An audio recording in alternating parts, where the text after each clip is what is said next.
बहुत खुश मिजाज और शानदार आदमी है। मैं तो कहती हूँ अपनी बीवी को छोड़कर मुझे अपना ले। बात यह है कि मेरे एक करीबी दोस्त का गोंदुगान के इलाके में 20 कमरों का होटल है, समंदर के सामने। वाह, क्या कहने। जबरदस्त जगह है। तो मैं ये कह रहा हूँ कि क्यों ना हम वो तुम्हें दे दें। क्या मतलब? असल में वो कई सालों से बेचने की कोशिश कर रहा है, लेकिन अब तक अच्छा खरीदार नहीं मिला उसे। अब तुम दामाद हो, होटलिंग में हो, तो हम भी कोई नेकी करें अपने अजीजों के लिए। तुम्हें सस्ती कीमत में लाजवाब जगह मिल जाएगी। मैडम की बेटी मोहब्बत में हार कर पागल हो गई।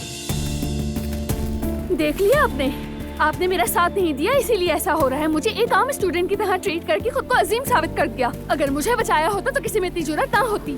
मॉम से झगड़ा हो गया है, मुझसे मजीद बर्दाश्त नहीं होता। क्या कह रही हो? क्या हुआ है? यार तुम छोटी बेटी को क्यों रुला रही हो? उसने तुम्हें फोन किया है? मैं दुआ के साथ था, उसने दुआ को फोन किया, वहीं जा रही है वो। क्या? इस उम्र में ये हरकतें बिल्कुल भी शर्म नहीं आती अब्दुल्ला साहब। तुम ऐसे जाहिर मत करो जैसे कुछ छुपा रहा हूँ मैं तुमसे। कोशिश भी मत कीजिएगा। वो आज रात यहाँ रुकेगी और कल सुबह चली जाएगी। दुआ को फोन किया था वो उसने। 17 साल की लड़की अपना घर छोड़ के रात को हमारे घर आ गई है। वाकई